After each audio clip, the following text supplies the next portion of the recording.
أعوذ بالله من الشيطان الرجيم بسم الله الرحمن الرحيم. Iki ngaji santai-santai napa muhasabah. Kon ro ana muhasabah. Pak Zainuddin. Muhasabah itu kalau Kiai Jawa maknani itu ngoreksi diri sendiri. Jadi menghitung diri sendiri. Dalam konteks Indonesia, muhasabah itu sudah jadi perilaku ya. Karena dulu orang tua saya, guru-guru saya kalau ngandani itu, bayangkan kalau kamu jadi dia.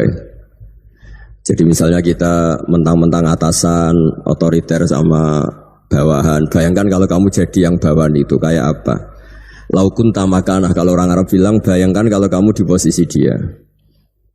Makanya guyonannya orang-orang Indonesia itu kan orang ngaramkan judi gitu, bareng dikasih tahu. Tapi yang menang anak jenengan, alhamdulillah. Ternyata ngaramkan itu karena ada anaknya. Kalau anaknya yang menang ya seneng. Karena kadang kita keras itu ya kebetulan tuh ada anak kita, ada keluarga kita.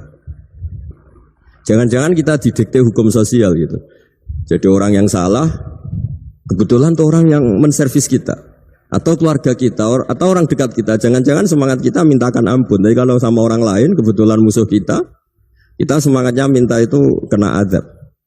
Nah ini yang nggak boleh dalam Islam. Islam mengajarkan niru Rasulullah SAW, Nabi itu rahmatal lil alamin. Bahkan kemarin saya ngaji virtual sama beberapa habaib. Ada Habib Ali Al-Jufri dari Mesir, ada Habib Alwi dari Kuitang, ada Habib Nabil Al-Musawa. Dari sekian habaib itu saya masih ingat diantaranya yang didawuhkan rahmatan lil alamin itu ketika Nabi adahu kaumuh, disakiti oleh kaumnya, dan itu mereka masih kafir semua. Itu mereka dapat doanya Nabi, Allahumma hdi qaumi fa innahum la ya'lamun. Kayak apa baiknya Nabi, orang yang menyakiti, yang melukai, tapi Nabi masih berdoa, Allahumma hdi qaumi fa innahum la ya'lamun. Sayyidina Umar dapat doanya Nabi itu yakhina kana kafiran, ketika masih kafir didoakan. Allahumma a'izzal Islam bi Umar. Itu ketika masih kafir. Itu pelajaran bagi kita bahwa yang sedang tidak cocok pun itu berdapat doa kita. Ya doa supaya kondisi kita baik, hari tambah baik. Karena agama ini saya berkali-kali bilang limangka nayarjuwa wal yaumal akhir. Agama ini diperuntukkan bagi yang selalu punya harapan pada Allah Subhanahu wa taala.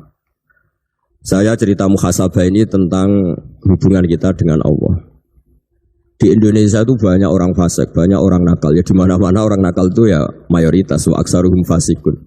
Tapi berkahnya harapan. Mungkin saya kira nakal sok benda, mungkin saya kira sholat sok ben sholat, mungkin sekarang belum sakho, belum dermawan, suatu saat dermawan. Barokahnya itu kefasikan ini dianggap sementara.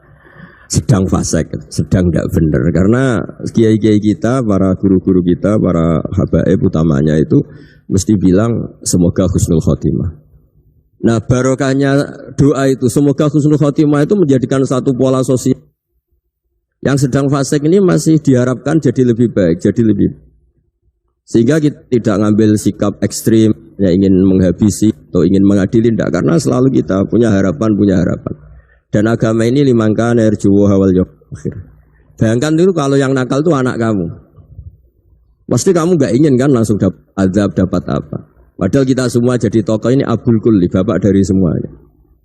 Sehingga ketika Rasulullah SAW jalan-jalan kemudian melihat perempuan sedang menyalakan api. Kalau apinya mati ditiup, anaknya dijauhkan.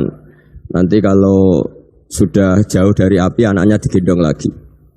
Terus kata Rasulullah, matur ke semua sahabat, Aro'aitum anna hadih torihatan waladaha alan nar. Apa kamu berpendapat bahwa perempuan ini akan melemparkan anaknya ke neraka? Tidak ya Rasulullah. Tidak akan seorang ibu melemparkan anaknya ke api. Terus kata Rasulullah, Allahu arhamu min hadih biwaladiha. Allah lebih rahman, lebih rahim dibanding orang tua ini kepada anaknya. Ini yang harus kita kenalkan terus, kita kampanyakan terus. Supaya orang hubungannya dengan Allah itu nyaman, asik. Sehingga dengan demikian selalu ada harapan bahwa yang sedang nakal ini suatu saat tobat. Kita tidak boleh menghukumi pasti begini, pasti gini, itu tidak wilayah kita. Itu juga yang dicontohkan Rasulullah SAW. Secara lahir Nabi itu nggak berkenan sama Wahsy karena Wahsy itu salahnya salah fatal karena membunuh ahabban nasi ila Rasulillah, yaitu membunuh Said Hamzah. Jadi ketika Wahsy tobat, Nabi itu terima tobatnya. Dan ketika beliau dengan basariyahnya agak siap ketemu Wahsy karena harus ingat Said Hamzah, basariyahnya diturutin. Oke, kamu iman saya turutin, tapi jangan sering ketemu saya. Karena kalau ketemu kamu saya masih ingat sama paman saya Said Hamzah. Kita bisa ngelola seperti itu. Kita tidak cocok sama orang, bagaimanapun mereka umatur Rasulullah SAW, kita tetap mencintai mereka. Misalnya kalau beda agama, mereka sama-sama orang Indonesia, kita mencintai mereka atas nama warga Indonesia. Tapi kalau misalnya potongannya ora cocok, beda kultur, bawaannya itu mangkel no cara Jawa, ya bisa diilmoni, jangan ketemu. Wong sudah tidak cocok, ingin ketemu nyari solusi. Roh ini tok seneng itu kan ya repot itu. Ya sudah kalau nggak pati cocok ya jangan sering ketemu. Dan itu kita bisa memanage seperti itu tuh bisa. Saya berkali-kali cerita tentang Imam Syafi'i. Kalau dikasih tahu ya Imam Abu Abdillah, panggilannya Imam Syafi'i, tetangga Anda ini ternyata banyak yang nggak senang Anda. Jawabnya beliau senang. Ya bagus kalau nggak senang saya, ndak utang saya katanya. Jadi gara-gara saman seneng aku ngatur aku ini kan. Dan mungkin saman rasa seneng kan ya enak. Jadi hidup itu dianggap happy. Kalau seneng ya teman silaturahim, kalau nggak seneng ya nggak bakal utang gitu. Baru kaya seneng itu nggak ganggu. Gitu. Jadi dulu itu orang bisa ngelola seneng nggak seneng itu bisa. Karena ada kearifan hubungan dengan Allah Subhanahu wa Ta'ala. Hidupnya selesai karena masyghul bi dzikrillah. Mereka sibuk dengan Allah. Makanya kata ulama-ulama tasawuf, kamu jangan melihat manusia perilakunya, tapi kamu juga harus ingat yang gerakkan semua itu Allah Subhanahu wa Ta'ala. Dengan demikian kita faroh, kita senang.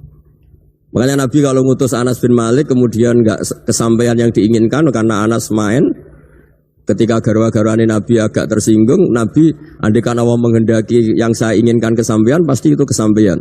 Jadi dianggap kegagalan Anas enggak manggil yang dituju Nabi itu ya kersane Allah, ya enteng saja. Sayyidina Ali lebih parah lagi yang dialamin. Itu dalam beliau kalau dipanggil itu enggak cepat-cepat ke sana. Ketika ditanya, kenapa kamu tak panggil gak cepat ke saya? Amin tu ukubatak. Karena aku tahu engkau orang baik. Orang baik itu pemaaf. Jadi makanya orang-orang soleh dulu itu bodoh itu. Makanya sekarang kalau ada orang bodoh itu mesti bidik orang soleh. Kalau orang-orang soleh itu kakean husnudzon lagi sering dibodohin. Abdullah bin Umar itu masyhur itu. Kalau ada budaknya sering sholat, sergap sholat itu dimerdekakan. Akhirnya enggak sholat pun pura-pura sholat. Akhirnya juga dimerdekakan.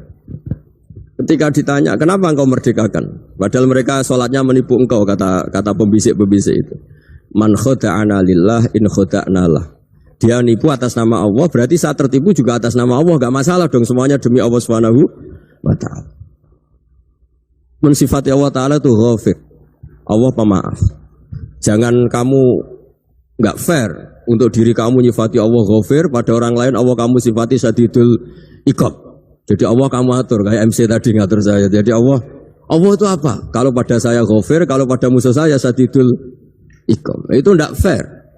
Kalau Anda punya harapan kepada Allah karena Allah Rahman Rahim, Allah ghafir, sebenarnya Allah pada musuh kita ya bisa saja Allah ghafir, bisa saja Allah Rahman. Sehingga kita melihat orang lain yang kita tidak cocok itu ya enteng saja. Itu min ummati Rasulillah sing tanaluhu syafa'atu, tanaluhu sa'atu rahmati, tanaluhu fair. Jangan dengan kita kayak mesti dapat rahmat, jangan orang lain kayak Allah pasti syadidul iqab. Itu tidak boleh. Sehingga ketika ada orang Badui, singkat cerita orang Badui ini kencing di masjid, semua sahabat membentak dia. Yang enggak bentak hanya Nabi tok. Saking mangkalnya orang ini karena semua sahabat bentak kecuali Nabi. Setelah dibenarin Nabi, terus Nabi nyuruh Sobu Ali Dhanuban min ma'in. Setelah disucikan masjid itu, dia berdoa keras sekali. Allahumma rahamni wa Muhammadan wa la tarham ma'ana ahadan. Ya Allah, yang berhak dapat rahmatmu hanya saya dan Nabi Muhammad, yang lainnya jangan. Karena yang lainnya tuh jengkelin, gitu aja saya salah dimarah-marahin gitu. Jadi kalau kamu doa terbatas ya kayak orang Bedui ini, kayak orang Arabi. Apa kata Nabi? Laqad tahajjarta wasi'an. Allah yang rahmatnya luas menjadi kamu sempitkan. Karena kamu mau atur Allah hanya Rahman pada Indonesian Power, pada NU, pada kita, yang orang lain gak perlu dapat. Itu kan kasihan Islam, karena Islam terus gak dimiliki semua orang. Allah gak dimiliki semua orang, Rasulullah gak dimiliki semua orang, karena dipek NU, dipek ormas tertentu, dipek gak boleh seperti itu. Gak boleh takhasjar tawasian, kata Nabi, gak boleh mempersempit zat yang rahmatnya itu luas. Ini semoga etika ini kita pakai di Indonesia. Yang sedang fase kita harapkan lebih baik. Yang sedang nggak dapat hidayah kita doakan dapat apa? Hidayah.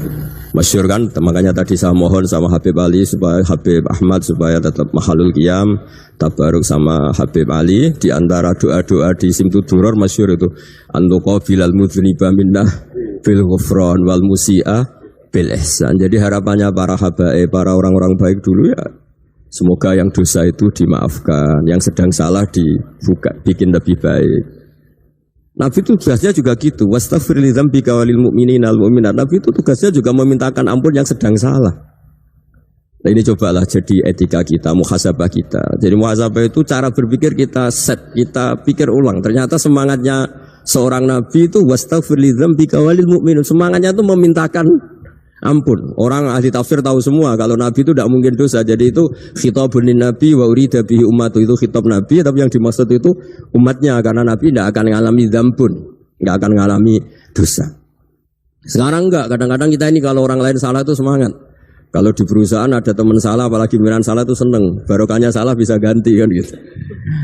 Jadi kalau mungkin di dunia tokoh juga gitu, barokahnya ada tokoh salah, kita yang jadi populer sendiri, tidak boleh seperti itu. Kita harus salimus sodri di jami'il muslimin. Jadi ini harus dilatih. Saya tadi matur sama Habib Ahmad, latihan kita jadi hidup. Nabi itu kalau resep jadi wali itu kata Nabi gampang.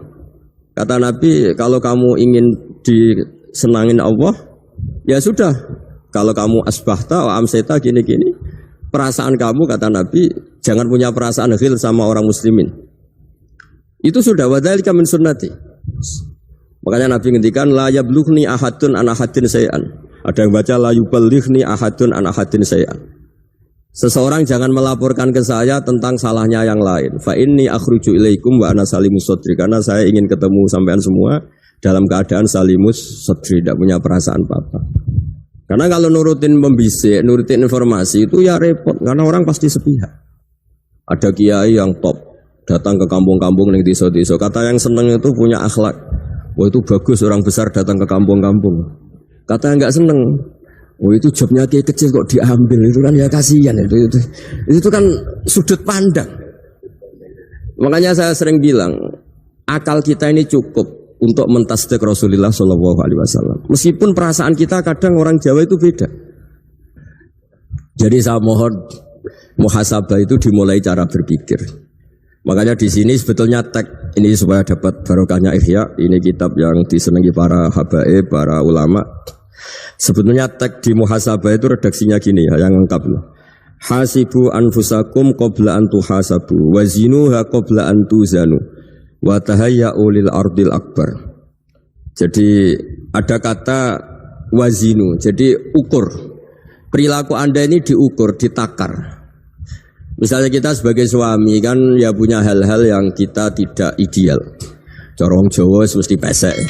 Cara rezeki ya pas-pasan itu. Dan kita juga kalau makanya enggak boleh tanya istri begini, apa saya cinta pertama Anda? Pasti Anda kecewa. Orang jadi istri hanya korban terakhir itu. Sudah.